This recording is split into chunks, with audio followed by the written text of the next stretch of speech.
నమస్తే, welcome to Vishnu talks. నేను విష్ణు, ప్రస్తుతంతో పాటు సర్టిఫైడ్ ఫైనాన్షియల్ ప్లానర్ మాధవిరెడ్డి గారు ఉన్నారు. వారితో మాట్లాడదాం. మాధవిరెడ్డి గారు నమస్తే అండి. నమస్తే అండి. ఇంకొక మోస్ట్ ఇంపార్టెంట్ అప్డేట్ ఏంటంటే మార్కెట్ కి పెద్ద ఈవెంట్ ఢిల్లీ ఎలక్షన్ రిజల్ట్ కూడా. అవును.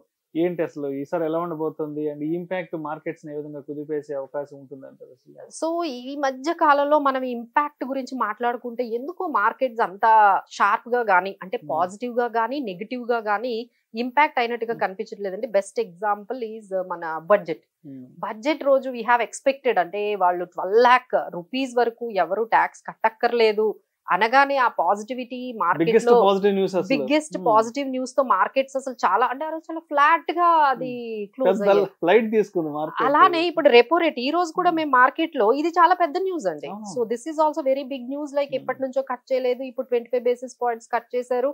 So this is a very positive news. Either లిక్విడిటీని కూడా పంప్ చేస్తున్నారండి. బట్ ఏంటంటే markets are ignoring all the biggest positive news అన్నిటినీ కూడా మార్కెట్ కొంచెం ఇగ్నోర్ చేస్తుంది. So this will also have very very muted ఇంపాక్టే మనకి ఢిల్లీ రిజల్ట్స్ కనిపిస్తుంది. But it would be very good if BJP comes in the like in the gain లో గానీ వాళ్ళు గాని వచ్చినట్లయితే, బీజేపీ పార్టీ గాని వచ్చినట్లయితే కొంచెం మార్కెట్స్ స్టేబుల్ గవర్నమెంట్ వచ్చింది కదా అని చెప్పి ఏమైనా పాజిటివ్ గా రెస్పాండ్ అయ్యే అవకాశాలు ఉన్నాయండి. But we need not to worry about the impact, ఎందుకంటే అంత పెద్ద పెద్ద ఈవెంట్స్ కి మార్కెట్ రెస్పాన్స్ అనేది చాలా మ్యూటెడ్ ఉంది. So this will also need not to be worry. But what we need to worry right now is our rupee decline అండి. మేము కూడా అసలు ఇంత రూపీ ఫాల్ అనేది మేము ఎప్పుడు చూడలేదండి. అంటే 84, 85, 86, 87 this is like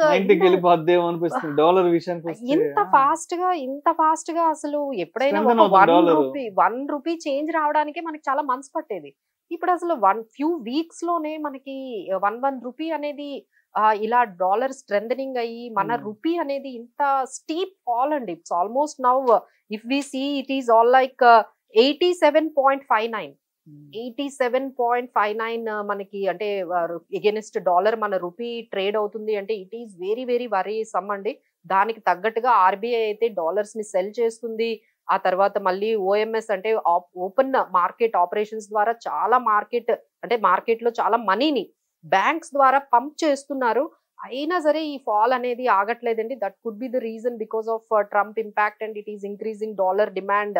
FIs selling also is not stopping at all. So దాని వల్ల కూడా మనకి ఈ రూపీ ఫాల్ అనేది కనిపిస్తుంది. అండ్ వన్ మోర్ మన జీడిపి గ్రోత్ కూడా కొంచెం స్లో అవ్వడము, ఈ కన్సర్న్స్ వల్ల కూడా కొంచెం మన వీక్ రూపీ అంటే మిగతా అన్ని కంట్రీస్ కి ఎగెనిస్ట్ డాలర్ అయితే వీకనింగ్ అయితే కనిపిస్తుందండి.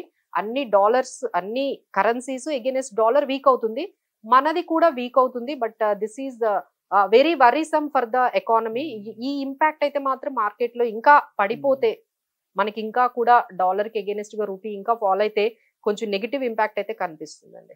అండ్ Q3 రిజల్ట్స్ ఇంపాక్ట్ ఏంటి అసలు ఎలా ఉన్నాయి Q3 రిజల్ట్స్? సో Q3 లో అయితే ఈ చెప్పినట్లు మనకి మిక్స్డ్ గా కనిపిస్తున్నాయండి. అంటే like example ITC has given very disappointing results అయితే ఇచ్చింది. కాకపోతే అరబిందో ఫార్మా కానీ ఎన్సీసీ, ఎన్ఎండిసి ఇలాంటివి కొన్ని మంచి రిజల్ట్స్ కనిపించాయి. అలానే ఎస్బీఐ అయితే కొంచెం ఫ్లాట్ గా మనకి కొంచెం బెటర్ దాన్ ఎక్స్పెక్టెడ్ లాగా. భారతీ ఎయిర్టెల్ కూడా కొంచెం ఇన్ లైన్ ఎస్టిమేషన్స్ అంటే కొన్ని ఫ్లాట్ గా ఎస్టిమేషన్స్ ఉన్నాయి, అబౌవ్ ఎస్టిమేషన్స్ లో ఉన్నవైతే కొన్ని ఉన్నాయి. కొన్ని అంటే మనం అన్ఎక్స్పెక్టెడ్ గా కొన్ని కంపెనీస్ నుంచి చాలా disappointed Q3 earnings like ITC నుంచి వచ్చాయండి. సో దట్ ఈస్ సిగ్నలింగ్ ఎప్పుడైతే ఎఫ్ఎంసీజీ కంపెనీస్ కొంచెం మనకి నెగటివ్ రిజల్ట్స్ పోస్ట్ చేస్తాయి, that means we are slowing down, our consumption cycle ఈ స్లోయింగ్ డౌన్. సో దాని వల్ల కూడా ఎఫ్ఐఐస్ కొంచెం మనకి టర్న్అవుట్ అవ్వకపోవడానికి కూడా ఈ Q3 earnings are the major drawback గా మనకు కనిపిస్తుందండి. So let's hope so next ఈ ఇంపాక్ట్ అన్నిటితో అంటే ఈ budget positive impact as well as ఈ రెపో రేట్ ఇంపాక్ట్ తో నెక్స్ట్ Q4 ఎర్నింగ్స్ బెటర్ గా ఉంటాయని ఎక్స్పెక్ట్ చేయాలి. అండ్ ట్రంప్ గారి ఇంపాక్ట్ ఫర్దర్ గా ఏ విధంగా ఉండబోతుంది? ఎందుకంటే రోజుకు ఒక అనౌన్స్మెంట్ ఇస్తున్నారు H1B వీసాలకు సంబంధించి, బర్త్ రేట్ కి సంబంధించి.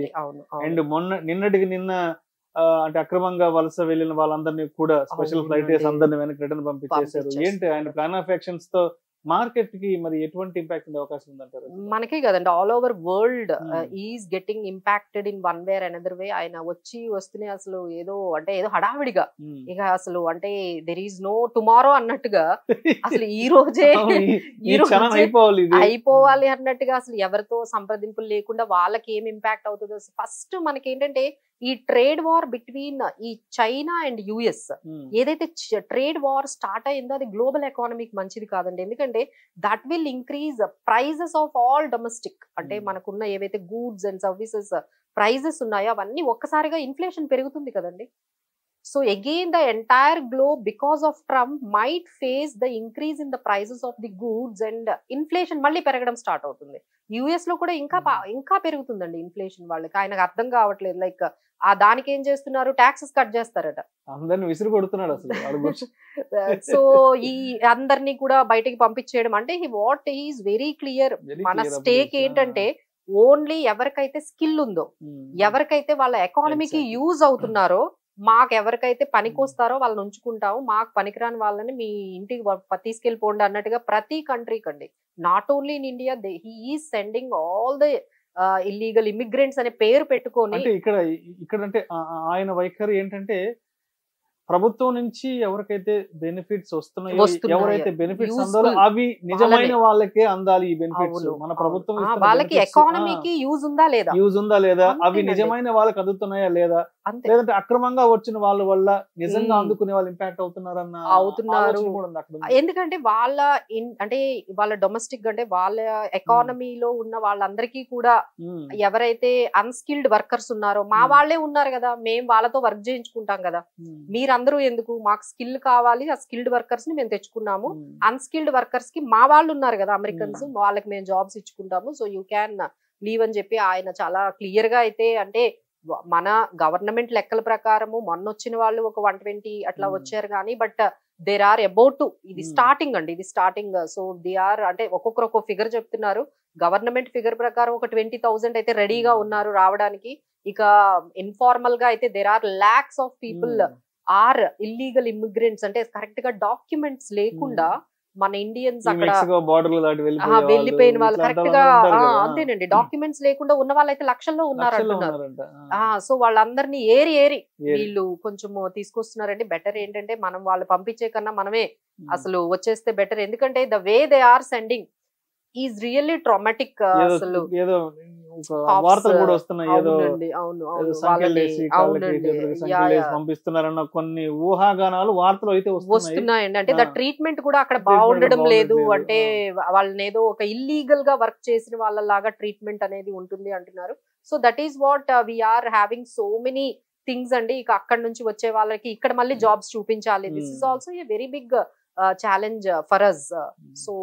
సో మెనీ థింగ్స్ అండి. ఈ ట్రంప్ ఇంపాక్ట్ వల్ల అయితే ఇన్ఫ్లేషన్ అయితే ఖచ్చితంగా గ్లోబల్ ఇన్ఫ్లేషన్ అయితే పెరిగే అవకాశాలు అయితే మనకి కనిపిస్తున్నాయండి. సో దానివల్ల కూడా మన స్టాక్ మార్కెట్స్ కొంచెం డౌన్ అవ్వడము, అలానే దీని వల్ల ఈ గోల్డ్ పెరగడం అనేది కనిపిస్తుంది. Because of the Trump uncertainties ఏవైతే ఆయన చేసే ఈ అన్సర్టనిటీ డెసిషన్స్ ఏవైతే ఉన్నాయో అవన్నీ కూడా రిస్క్స్ అనేవి బాగా ఇంక్రీజ్ అవుతున్నాయి. దానివల్ల గోల్డ్ కూడా ఇప్పుడు 87,000 మేబీ ఇంకొన్ని వీక్స్ లో మనం 90,000 24 క్యారెట్ ఫర్ 10 grams కూడా చూడొచ్చు because of these Trump impact on the global economy. Thank you so much Madhavi Reddy గారు.